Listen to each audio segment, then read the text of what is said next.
pretend that you are music teachers at the Alabama Music Educators Association, and it's 8 o'clock on Friday morning, and you've had your breakfast, and you've had your croissant.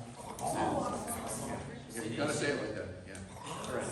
So, my presentation is called "You Are Your Breath: Mindfulness for the Singer." And I have a lot of people to thank, but most importantly, I have my wonderful chamber choir to thank for trying out all these different things. So, starting points. I'm convinced that mindfulness helps, not just for singers, but just for daily living. Mindfulness practices are helpful for people. They're helpful for groups of people. They're helpful especially for people who make music. And I think there's even more especially helpful for people who make music with their vocal cords, because breathing is all about mindfulness, and mindfulness is all about breathing. So, just to give you a little bit about my background, I've been a teacher of choirs for a little over 28 years. Can you believe that? My goodness gracious. First in high school, and now at the University of North Alabama. I've done lots of things with my choirs that have been mindful. I've done lots of things with my choirs that have not been mindful, but that's what life is about, the learning process, right? I've been a student of mindfulness practices for about 15 years, specifically Zen practices. I have no credentials at all in this sense, like I don't have any degrees, or I haven't taken a seminar or gotten anything on paper. Just lots of experience. I've been a dad for 9 years. Also, I have no credentials for this. I have no certificate from parenting school saying that I make a good job, right? Like everybody who's been in charge of children, I've done plenty of mindful things and lots of unmindful things as well.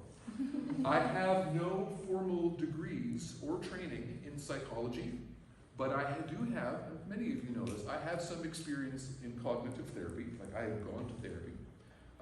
Therapy and mindfulness dovetail really, really nicely. I also have some experience in having been on medication. I was one of the lucky folks who was able to be on medication for a while, sort of reset back to zero, and now I no longer need it. So I feel very thankful about that. That being said, there is not, nor should there be any stigma towards anyone, including you, if you are on and stay on medication, because that is to correct a chemical imbalance, right? Just as if you had cholesterol problems and you took a statin to help you with that. It's exactly the same thing. How many of you have or do practice or have ever practiced a mindfulness exercise? Yeah, you've done it in this room, obviously. How many of you do it on your own in some kind of regular way? Okay, interesting. Tell me what kinds you do on your own and how long you've been doing it, just a few details. Evan. Actually, I liked your necklace that you have, so I went and bought beads and I made one of my own. And so I basically, I pray and do each one. Good for you, yeah. Does it have 108 beads on it, like mine? Sweet. Yeah, I don't know what the significance to 108 is, but there's. I was going to do 100, and then I realized I did the tassel thing at the end, and it had 8 on it, and so I was like, oh, I have 108. Okay. Yeah. There's probably some sort of cosmic significance with the number 108, but I don't know what it is. It does happen to be 1 squared times 2 squared times 3 squared, but that I don't know whether they've implemented. Who else has done mindfulness stuff on their own? Yeah. Normally what I do is I have mine while I'm in the shower just because I love refilling more water. Yep. And I just stand or I sit and I just have the water run over me and think about what my day is. You sit in the shower? And I just think about what has happened today, what I need to do before I go to bed, and is there anything that I need to do before tomorrow? Being mindful about what's going on in your life. Yeah, what do you do? I meditate and journal. Oh, fantastic. Yeah. Who else? Yeah. I do calm peace breathing. Nice. Yeah. I try to do mindfulness through stretching. Nice. Like, I focus on my stretching, but also that keeps me centered. Yeah. So- Otherwise known as yoga. Yeah. Yeah. Sitting, by the way, like sitting in a posture or sitting in a chair for a period of time is a form of yoga. It's just taking that pose for anywhere between 3 and 45 minutes, depending on how long you do it. Right? It's a form of yoga. Well, good. And all of you, my next question would be to the group. How many of you have done this as part of a group or a class? And that would be all of you. There are plenty of different kinds of mindfulness. And some seem to be more effective than others. In my humble opinion, the ones that incorporate some kind of silence are the most useful. This is important for musicians because honestly, we need a break.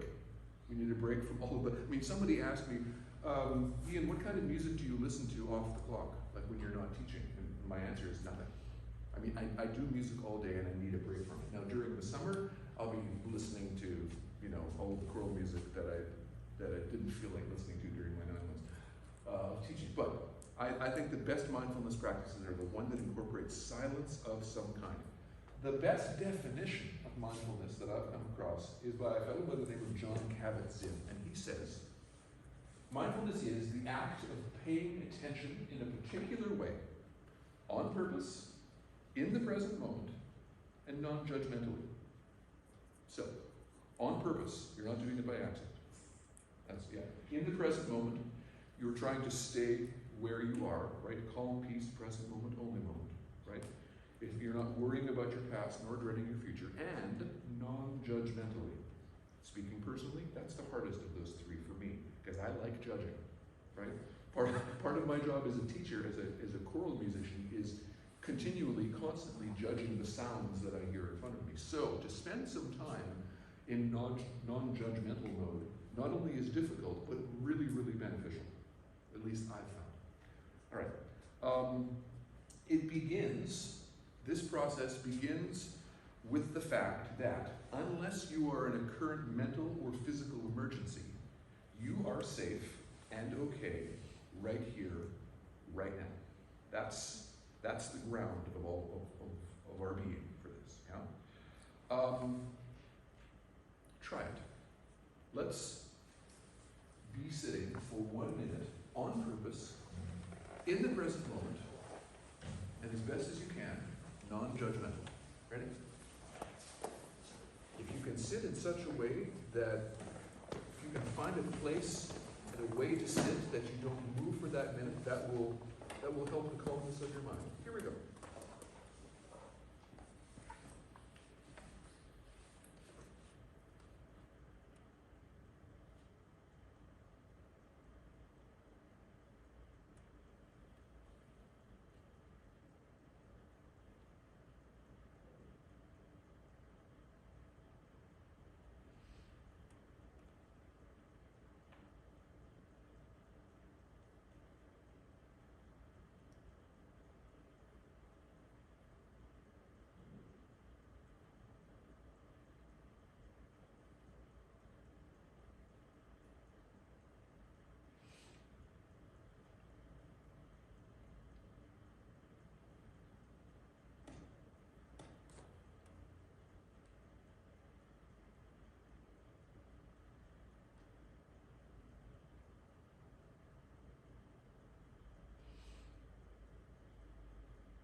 And breathe.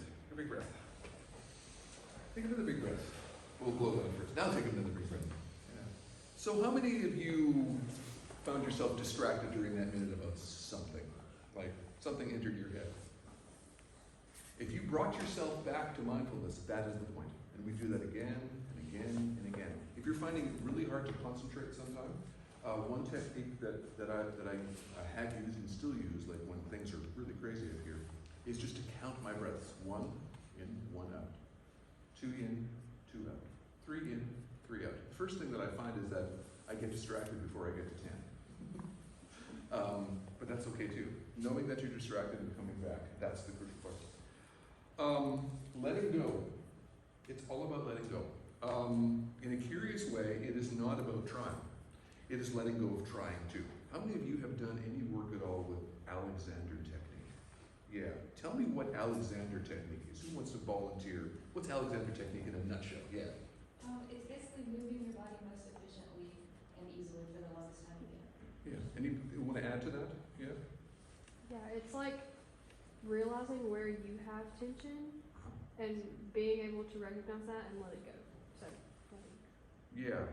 I've got a little experience with Alexander technique from many years ago and also recently with Loeppky SD, who teaches it here. And it shares a lot of mindfulness, and the biggest thing it shares is that the object is to stop trying. How many of you have ever been told in your life, try to relax? Yeah, you know what useless information that is, right? Like, how can you try to relax? That's like Waiting faster. that's like that's like waiting faster. Yeah, I'm stealing that, by the way. Let's go it's like trying to relax is like it's like trying to kiss your own lips. You just can't do it, right? It's like trying to see one eye with the other eye without the help of a mirror. It's just impossible. The Alexander technique is here's what Alexander said about his technique. He said the trying self is the obstacle. He said we cultivate the ability to be present and responsive to the moment rather than remaining enslaved by the force of our own habitual and unconscious reactions. Rather than being enslaved by the force of our own habitual and unconscious reactions. Wow, that's a tall order, right? Because we are kind of our slaves to that. I mean, the first thing you notice when you do any kind of mindfulness, any kind of watching your thoughts thing, is that 98% of the thoughts that you're having right now are the same thoughts that you had yesterday at the same time, right? There's nothing new under the sun. You were going to say something, no? I can't remember. You can't remember, perfect. When you remember it, let me know. It is this process, this discipline, and it really is a discipline, is never about pushing away thoughts. It's never about that, because to do so, that's the ego struggling with itself. That you're adding energy to those thoughts by trying to push them away. They'll come back, I promise you. All you can do is watch them arise like clouds and letting them float away of their own accord. One Zen teacher talks about open your front door and open your back door and let the thoughts go in and out as they will. Don't invite them in for tea, he says. Don't invite those thoughts in for tea. Let them go in, let them go out. It is a kind of unlearning. There's a book written about the Alexander technique by a fellow by the name of Michael Gelb. It's a book called Body Learning. It's a really good book. And he said that our opinions are deeply entangled in our muscles, in our bones and our cells. And he also says that anything other than focus on the present moment, he has a word for this, it's end gaining, grasping for results without the thoughtful attention to the process. And process, the more I teach, the older I get, the more I realize just how important process is in addition to product. Here in this choir room, the product that we're going to end up with at the end of it, that's important, but how we get there is every bit as important, and usually more. This is what I think. I have a friend who's also an Alexander technique practitioner, and she talks about the act of not trying is unscrunching. So scrunching is trying too hard, unscrunching scrunching versus unscrunching. These are the words that she uses. You've already tried it. It begins, and let's do a little bit of this. It begins with sitting tall. So sit tall for a second. And all of these things are conducive to good singing. That's why this is such a great thing for singers. Sitting on our sit bones, you have two of them. Yeah. Your head held high, lightly floating. Yeah. A chair is fine. At the back of the chair isn't necessary, but if you want to, you can. The head floats lightly upward, aware of breath and sensations. You're sensitive to touch and to pressure, especially where your body makes contact with the chair or if you're sitting on a mat with the ground. Each breath is a letting go and a sinking into their chair. Yeah. One thing that we do, and I will explain to this folks at ABA, is bamboo breathing. We've done some of this, yes? Yeah, where we breathe out 1/5, then 2/5, then 3/5. Let's try that. So a big breath in. Breathe out 1/5. Stop. Next fifth. Stop. Next fifth. Stop. Next fifth. Stop. All the rest of the breath. Go. Breathe in again. Yeah. So it's good to do this when you're sitting, just in case anybody passes out. Then they're passing out in their chair. It's very helpful. And in the presentation, I would have everybody try to be silent in doing this for 1 more minute. Best practices. There's lots of different kinds. And it's worth experimenting to find out what works for you personally, but also what works for the people in your care. I also did this presentation for Muscle Shoals High School, and they were every bit as much into it as you seem to be. They really, really enjoyed it. They had already been doing it under their teacher, Anna Bradford. long. That's the first thing. There's no time that is too short. One can take a moment to be mindful. You can move the coffee cup from the counter to the sink mindfully or unmindfully. Yeah? Mindful dishwashing is simple. Wash the dishes. That's mindful dishwashing. Being present in the moment, washing your dishes. John Kabat-Zinn, who I quoted before, he said, any amount can be beneficial. There's no amount that's too short. Yeah? As a personal practice, if this is something that you're not doing daily that you'd want to start, a good goal is simply 10 breaths a day. Be mindful of your breath, 10 breaths. In groups, we've done this for 1 minute, we've done this for up to 5. We've kind of settled on 3 as the optimal time, at least for choir rehearsal. 3 for a personal practice seems a little bit short. You'd eventually, I think you'd want to do more. So, what kinds? First thing, always make it voluntary, and in this room I do. I make it voluntary or in groups, so you don't have to do this if you don't want to. And I'll also tell the folks at AME that if you do this near lunch and you do it in silence, you should expect to hear growling stomachs. Yeah, that's the most hilarious thing ever. Each of these kinds is linked to and focused on the breath, and which involves both voluntary and involuntary muscles, if you think about it, right? So you can voluntarily breathe, but you don't have to stay alive. Like when you sleep, you're not thinking about breathing, your body's doing it for you. Yeah? As much as you can watch the breath do its own thing, the more that letting go is possible. So here's the kinds, and I'll explain this, the kinds that we've enjoyed.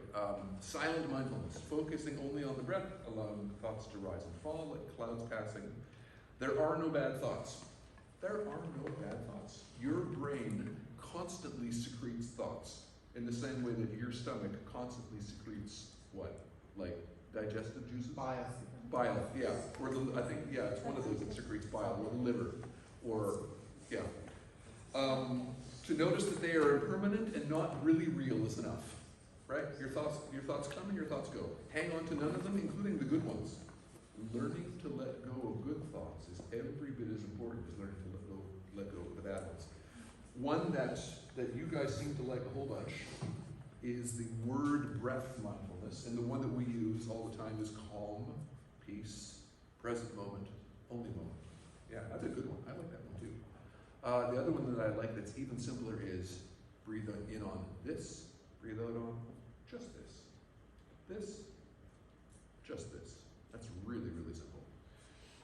We've done guided meditations from time to time. You remember we've experimented with this, like think of someone you care about for a minute, or think about someone you could encourage today. If you have an Apple Watch, there's a new one every day on your Apple Watch that suggests for a guided mindfulness. One of the last time I checked, my watch said, bring to mind a recent problem that you needed to solve, recall how you found the answer, as a way of self-encouraging. Yeah? There's focused listening mindfulness. So that, and we've done this as well, you start by listening to the sounds that your body is making, your lunch or otherwise, and then you expand to the people around you, and then the circle gets wider to the people in the room, and then the entire room, and then sounds outside of the room. Being mindful of those sounds. And again, you can only really do that during complete silence. The one that we've tried and we didn't like very much was walking.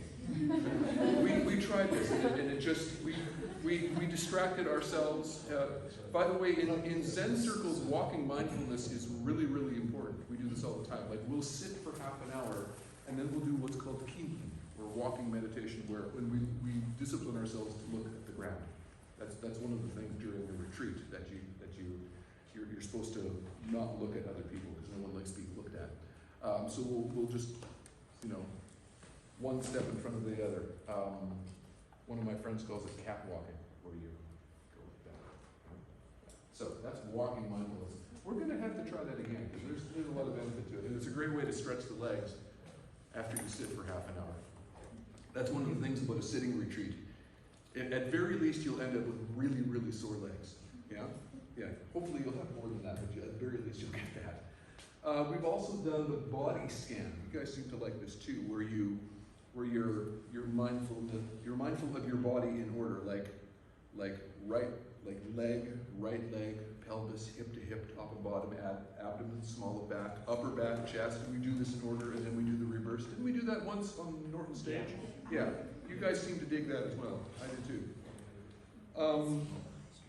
There are many examples of mindfulness practices using sounds, like playing so-called relaxing or meditative music, but as I said, I'm a big believer in silence. Here's why.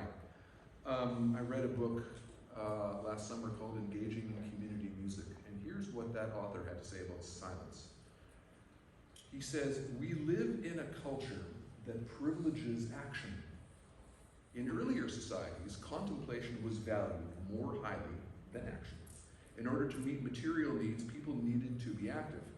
The reader might recall that Plato's model person was the philosopher king, who led a society whose primary responsibility was to be thoughtful and reflective.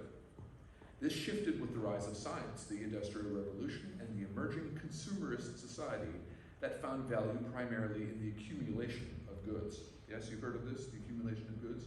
It's the game that we play. It's called Whoever Dies with the Most Wins. Yeah, don't play that game. It's not worth it. Thus, the need to be active and less contemplative became prevalent. So this is a way of getting back to our roots in a lot of ways. All right, who can it help? Who does it help? What can it help? I think I've got all those things. So here's some evidence-based research out there talking about mindfulness. So, for instance, there's been some studies by Britta Hötzel, is her last name, and she says that mindfulness practices, even over an 8-week period, actually shrinks the amygdala. The amygdala is the part of your brain that's the reptilian part, the part that's left over from many, many millions of years of evolution. It's the flight or flight response, that's from the amygdala. It actually shrinks that. And I don't know how they measured this, by the way. I don't know how you can with living people, but apparently they discovered, maybe through CT scans, that it actually shrinks the amygdala to do this. Martha Elliott, who is a voice practitioner, wrote in the Singing Journal not long ago that being more aware of breathing sensations can bring singers to a more nuanced awareness of breath technique to improve their singing. Right? This is why this is so valuable for singers, because you're using the same muscles and you're conscious of the same thing. Yes, those of you who are taking voice lessons know that, like any technique, singing technique and breath technique is learned to be eventually forgotten, right? So when you're singing your Mozart aria, you don't really think about, breathing in. You really think about, trying to sound like Mozart. But it's a way of getting it. Tchaikovsky and Griesel talk also about multiple benefits for the singer. Here's what they say. Experimental participants reported that learning mindfulness had positive effects in lessons, solo and group instrumental practices, and when performing on stage. They described more focus and attention, positive effects of increased body awareness on singing technique, enhanced socio-collaborative relationships, reductions in performance anxiety. How many of you have problems with performance anxiety? Mindfulness is a great way to help. It really is. And beneficial effects whilst performing, such as more expressivity and enjoyment. I think listening to yourself is good in and of itself, but doing so, this is one of the many benefits of mindfulness, listening to yourself this intently trains you to listen that intently to others, which is really the point, right? Stephen R. Covey, how many of you have heard of the book, The 7 Habits of Highly Effective People? How many of you have read it? Yeah, it's an outstanding book. It's just on being effective, which is different from being efficient. Yeah, efficient is getting things done. Being effective is getting the right things done. So, one of the tenets of the 7 habits that Stephen R. Covey says is seek first to understand, then seek to be understood. What a world we would live in if we did that. If we sought to understand first before we opened our mouths. Yeah, the world would completely change if we did that. There's the McNichol and Morris are part of a group called the Collaborative for Academic, Social, and Emotional Learning. They talk about SEL, which is socio-emotive learning. So they talk about mindfulness benefiting self-awareness, self-management, social awareness, relationship skills, and responsible decision-making. This is why I'm convinced that a little mindfulness would help like elementary kids too, middle school kids, right? It would be a break from always having to be on, honestly. And I also think that anything that we can and do as a class and as a group is a good thing. It's a good thing because what eventually we're going to do, the purpose of this class in this room, is to do something together. So things that foster that I think are really, really good. Okay, so observations. We're going to try another one. I might not do this with you right now, just in the interests of time, but with them I would.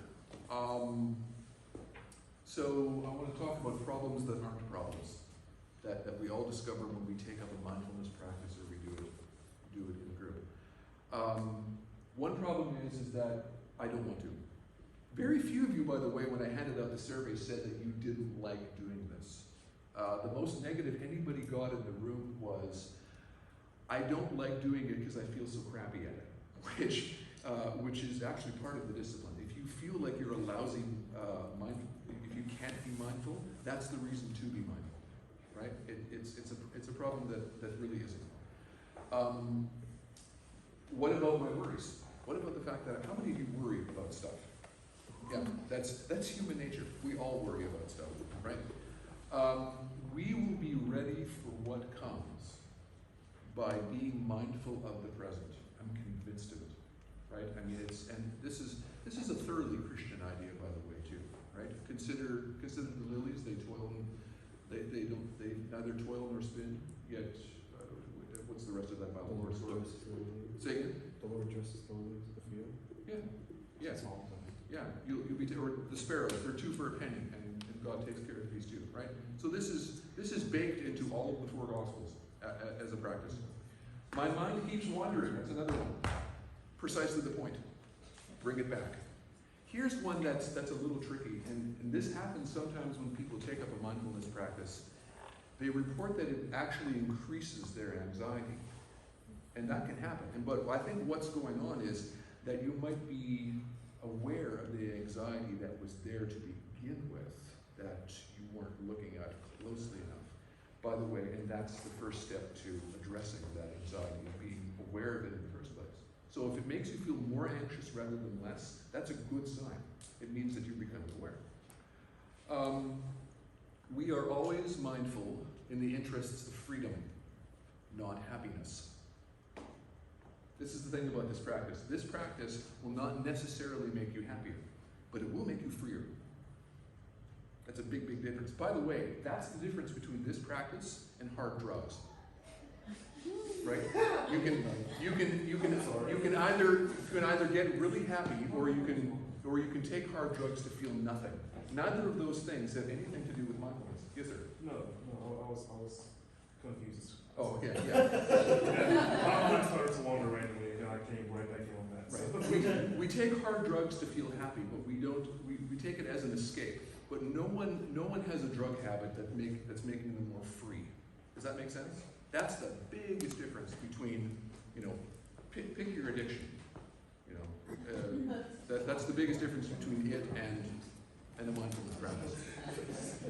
Here's what a famous teacher said about this. Hannah Chodron is her name. She said this: "You build inner strength through embracing the totality of your experience, both the delightful parts and the difficult parts.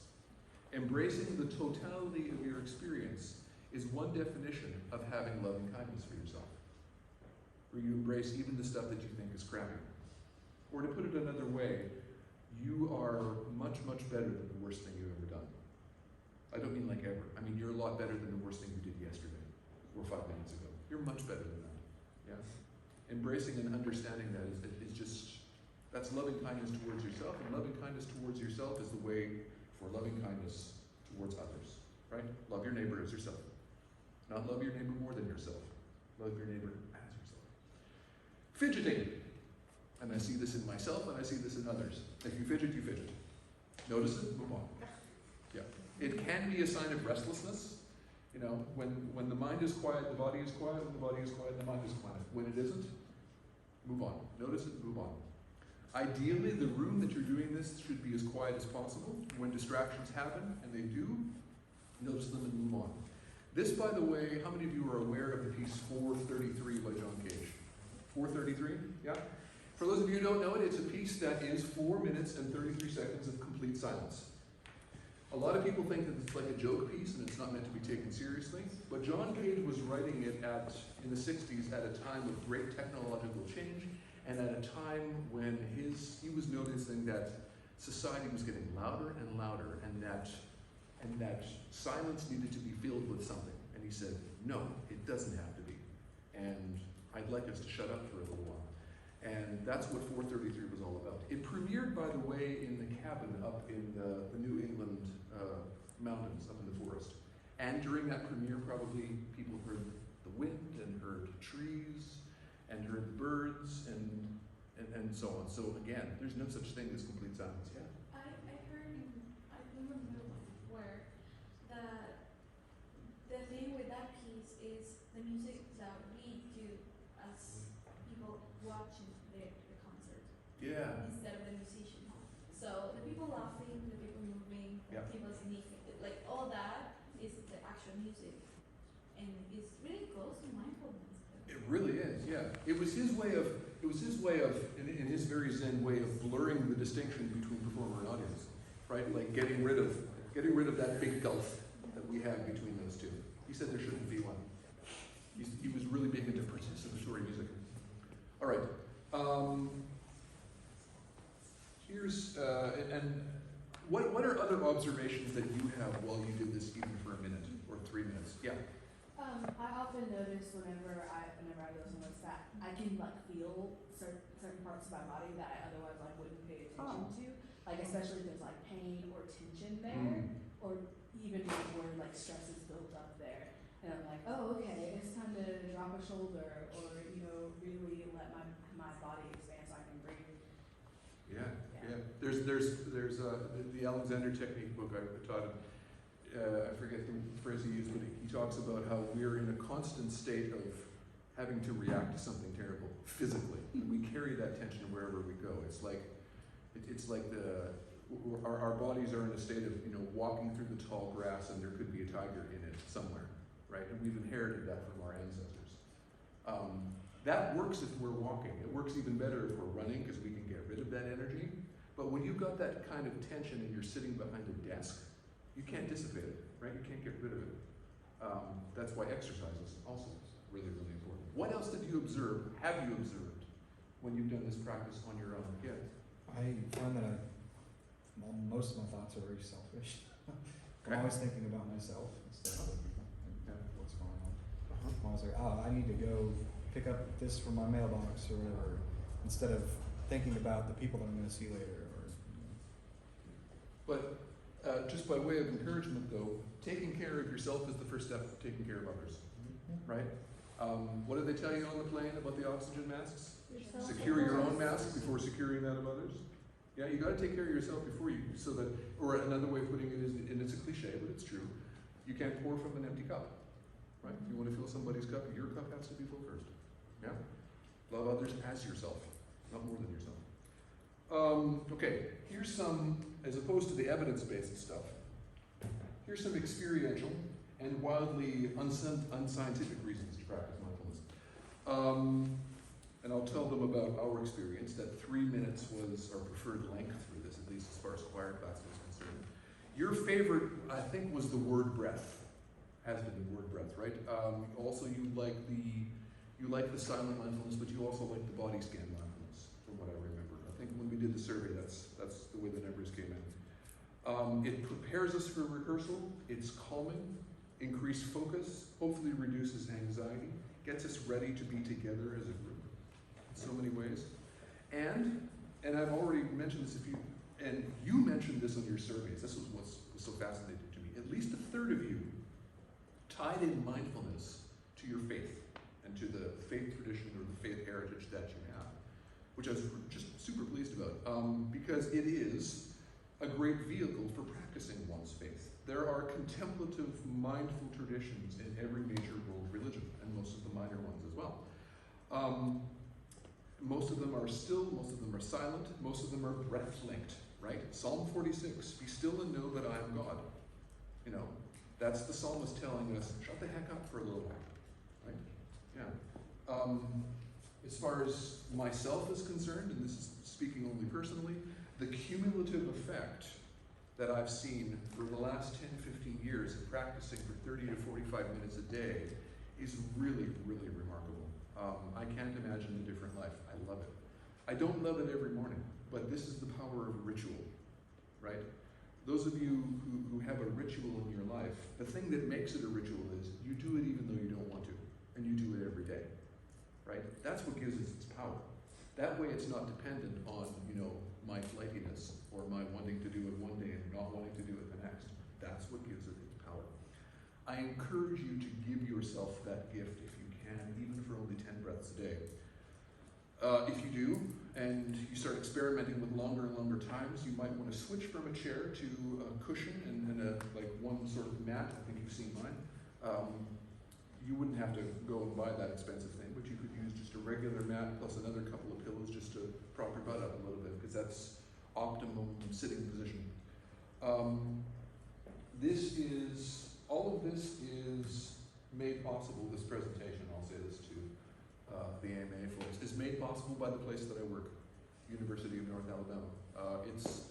It's been an amazing place, it still is. It's the kind of place, and I see this happening more and more, and not just with my unit, but also with the vocal unit, with Dr. Swint, and you know this, Dr. Swint, Dr. Hungerhofer, and our other voice teachers who are making this the kind of place that's interested in the whole person, right? We're interested in you as a person. We're not strictly interested in your ability to make pretty sounds. You are much, much, much more important than that. And this is what I love about teaching here at UNA, is that that's part of our mission. Part of our mission to ourselves too is to serve and feed the whole person. And that'll be my plug for, hey, this is why your kids should come to UNA when I talk to the teachers at AMA. Questions about any of this? Comments? Yeah. You said when the people start this, they feel more anxious. Are there any long-term studies of whether or not if they continue, if it starts to go down? Always. It always eventually goes down. Yeah, and the feeling more anxious is almost always understanding that the anxiety was there to begin with. Yeah, I felt the exact same way when I started to practice, that stuff come up that, oh wow, I didn't know that was there, and then it is, right? Never a bad thing to discover that stuff. It reminded me of what someone said about addiction. Any addictive process or substance, and I don't just mean like hard drugs, I mean things, alcohol or cigarettes or coffee, or being addicted to terrible relationships, being in dysfunctional relationships. Yeah, that's a kind of addiction. I know people who are addicted to each other. Any kind of addiction, at least what I've observed, is where you come up against something that seems insurmountable, something that you can't get through. And rather than going through it and persevering, you make a 90-degree turn, and then you do that substance that you want to do to avoid having to deal with the problem. That's, by definition, an addiction, right? This is an antidote to that. This is looking at it directly and being fearless. The people who go to therapy, the people who get good cognitive therapy, who go on medication, those are the brave ones. Those are the ones who have courage. Those are the ones who are going to make it. Those are the ones who are dealing with their problems head on. And those are the ones who are going to be able to help others in the long run through their experiences. I've seen it in myself. I've been blessed by it from others. I hope that I bless others in the same way. Other comments? Yeah. How early in life, like for our students, how early we can start speaking about this? It's a good question. I think it's never too early, as a dad. I remember doing this with Emma when she was like 3 or 4, when she would start on a tantrum or something was really bugging her. Just taking a moment to sit, taking a moment to breathe. The so-called timeout. Not that you're bad, sit in the corner timeout. That's something else. But just taking a moment to reset, right? That's where it can begin, I think, for young people, like really young people. Right? I don't think it's ever too early to do that, right? I think probably developmentally for us, you would at least have to be to a point where you had, what's it called in child psychology, theory of mind? where I am aware that you're aware. That thing, yeah. I'm aware of my own thoughts because I'm actually aware of other people's thoughts. I think you would probably have to be there in order to be mindful even for a moment, but maybe not. So, other questions or thoughts or observations, or anything that I left out that I should add? Yeah. I don't know, any ideas of getting past that first barrier of like beginning, like especially if you're working with students and like even younger students, like how do you get past the this is stupid barrier into the this might actually be helpful barrier into the this is helpful and a good habit? That's a great question, because I'll bet you teachers at AMA are going to think exactly that. How do I get past the this is stupid barrier? I think it's giving license to your students to think this is stupid. It's saying, you are welcome to think this is stupid just as much as you like. No problem. That's fine. Because we did too. Because when I first started doing it, and I'm like, I'm a half an hour into sitting, I thought, yeah, this is really dumb. Why am I doing this? But that's what discipline is all about. And I think as teachers, we model discipline for our students. We don't just do it, we model it. So, yeah, giving your students license to think that things are dumb. Yeah. What else? What else did I leave out, or something that I should add from your experience or our experience? Anything? No? Okay, I think we're done. Have a great day. See you.